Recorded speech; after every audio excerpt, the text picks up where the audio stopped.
Fala, turma aí do quinto ano, tudo bem com vocês, gente? Pessoal, é o seguinte, nós vamos continuar aí os nossos estudos sobre os movimentos sociais. Nós vamos iniciar aí na página 28. Vamos lá então? Antes de mais nada, é importante lembrarmos da reflexão de Aristóteles sobre a condição humana, especialmente sobre os indivíduos que vivem em sociedade.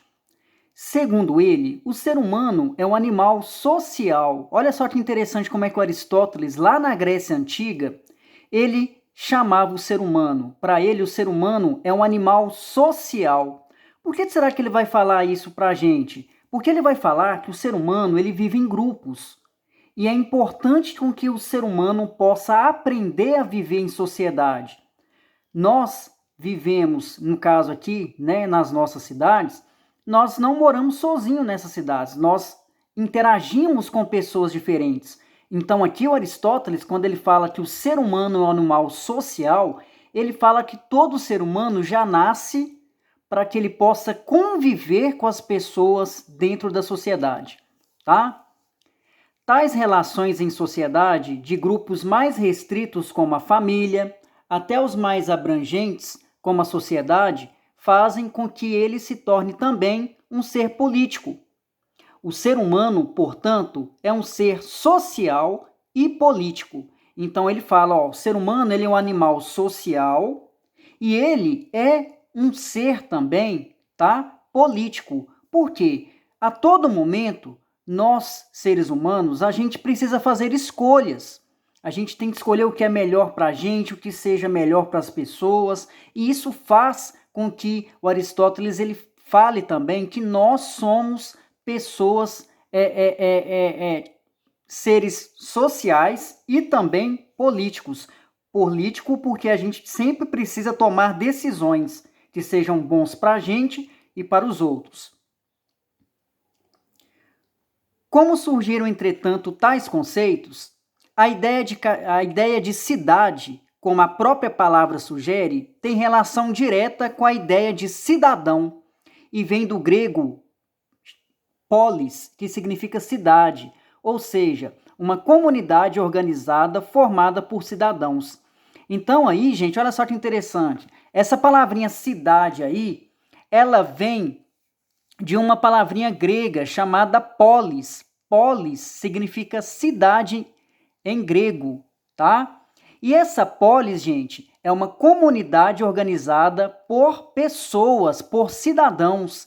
Então, a gente vai entender que essa polis grega, a cidade grega, ela é formada por pessoas, por cidadãos que vão pensar em fazer com que a cidade seja um local maravilhoso para se viver e que essas pessoas vão aprender a conviver com as outras para aprender ainda mais a interagir com o próximo da melhor maneira possível.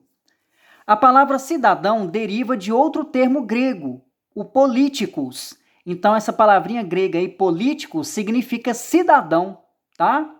Portanto, a política está relacionada à relação que os cidadãos mantêm na cidade. Ou seja, todos nós somos políticos também, inclusive você.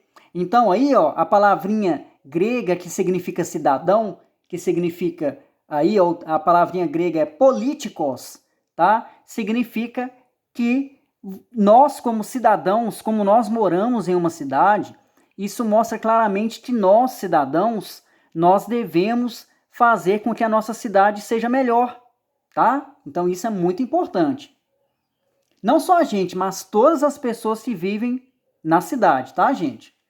Seguindo a nossa reflexão, abordaremos outro conceito importante para compreendermos a ideia de política e dos movimentos sociais, que se chama ideologia.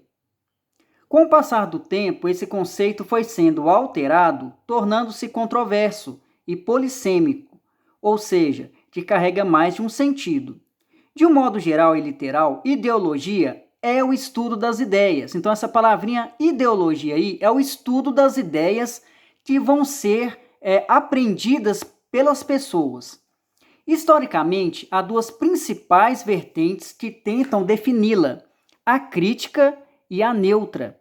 A crítica sugere que ela seria o uso de ferramentas simbólicas para a produção e manutenção das relações de dominação.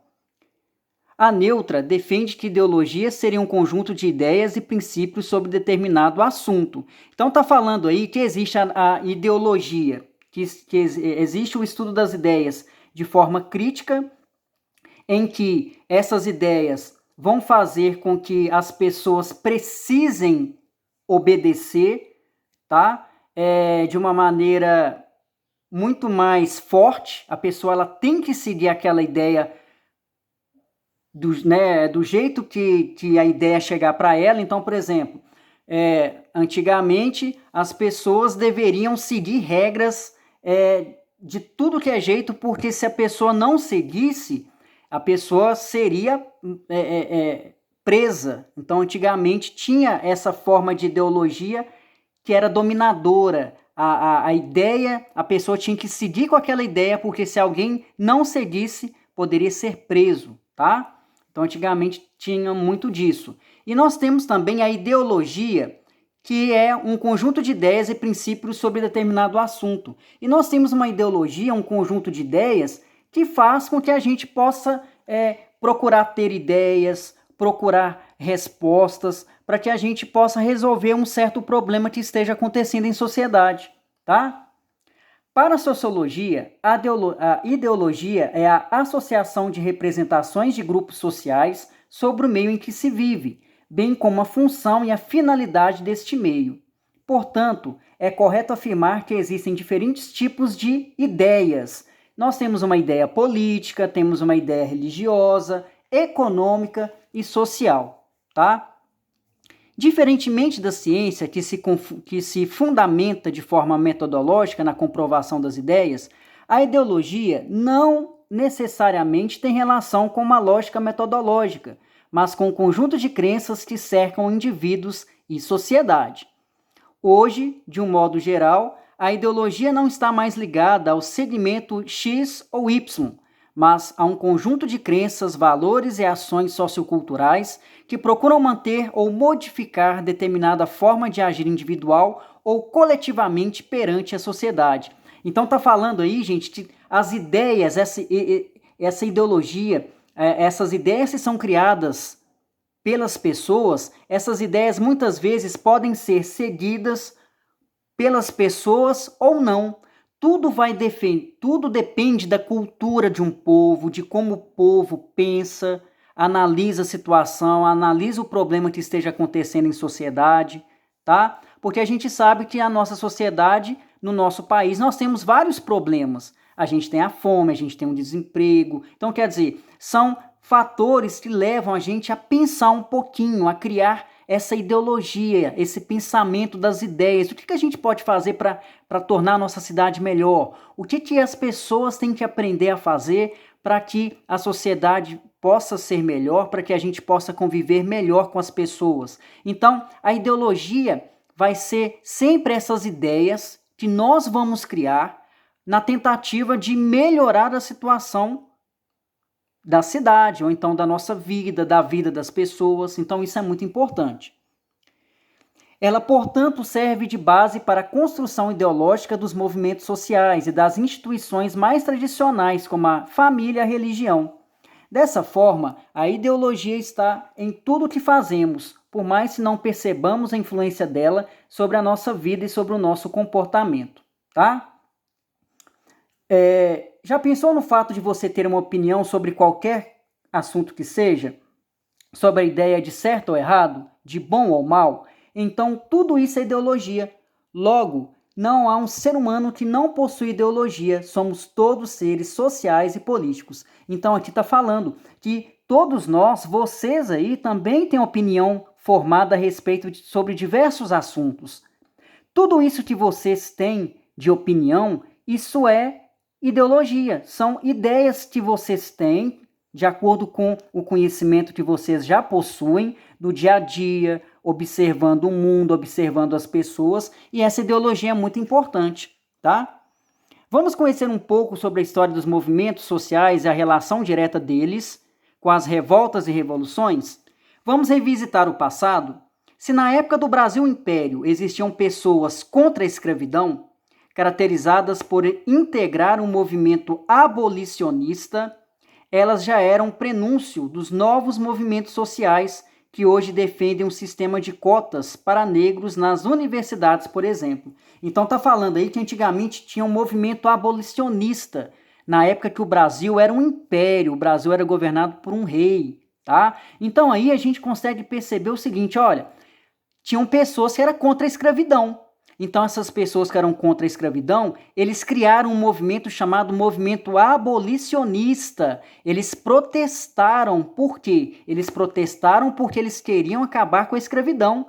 Tá vendo que desde essa época já se tinham os movimentos sociais, gente?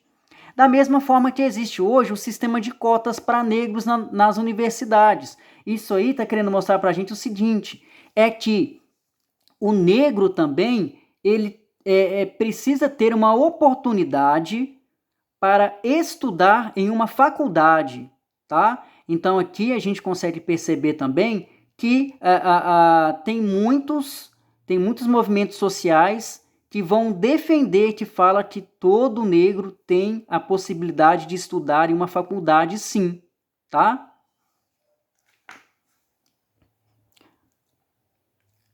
No caso das ações afirmativas e cotas para negros, a justificativa para tais políticas públicas advém da defesa de que a escravidão no Brasil gerou desigualdades estruturais entre brancos e negros e que somente com as leis que repararem tais desigualdades é que elas podem ser sanadas.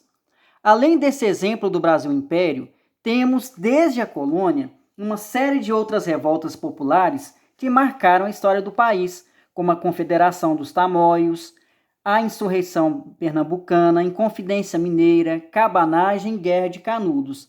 Então aqui, ó, todas essas aqui escritas de laranja no livro de vocês são movimentos sociais que marcaram a história do Brasil. Isso mostra que desde essa época o Brasil já se tinham pessoas protestando e querendo mudança para melhor no país. Esses, porém, são alguns exemplos para compreendermos que os movimentos sociais não surgiram sem razão. Eles são herdeiros de lutas, de insatisfações sociais. Estudaremos os movimentos sociais surgidos no início do século XX, os quais a predominância estava nos partidos políticos de cunho ideológico e econômico, polarizados entre capitalistas e socialistas.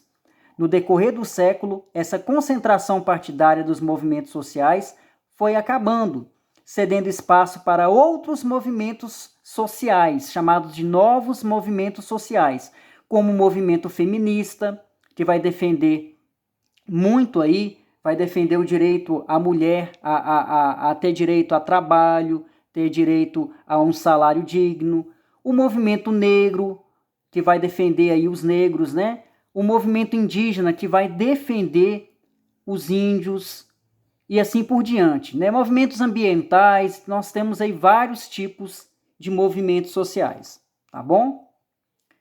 E aí nós temos os exercícios de fixação, gente. A questão 5. Para Aristóteles, o ser humano é um animal passional, social, transcendental ou apaixonante? A gente já falou sobre isso. Essa tá muito fácil, tá? Todo cidadão é político? Sim, nós já falamos sobre isso. Por que ele é um cidadão político? Porque ele faz parte de uma sociedade, ele precisa fazer escolhas para tornar a vida dele melhor, a vida do outro melhor, e precisa também pensar de maneira coletiva, ele precisa pensar uma maneira para que todos possam viver bem dentro de uma cidade, tá? Ou então de um país. De acordo com o que é apresentado no texto, qual é o papel da ideologia dentro da sociedade? Nós falamos que a ideologia é um conjunto de ideias. Então, a ideologia vai fazer com que as pessoas possam pensar em ideias que possam tornar a nossa sociedade melhor. Tá, turminha? Ó, vou dar continuidade aí no próximo vídeo, nas questões 8 a 10 para vocês no próximo vídeo, tá?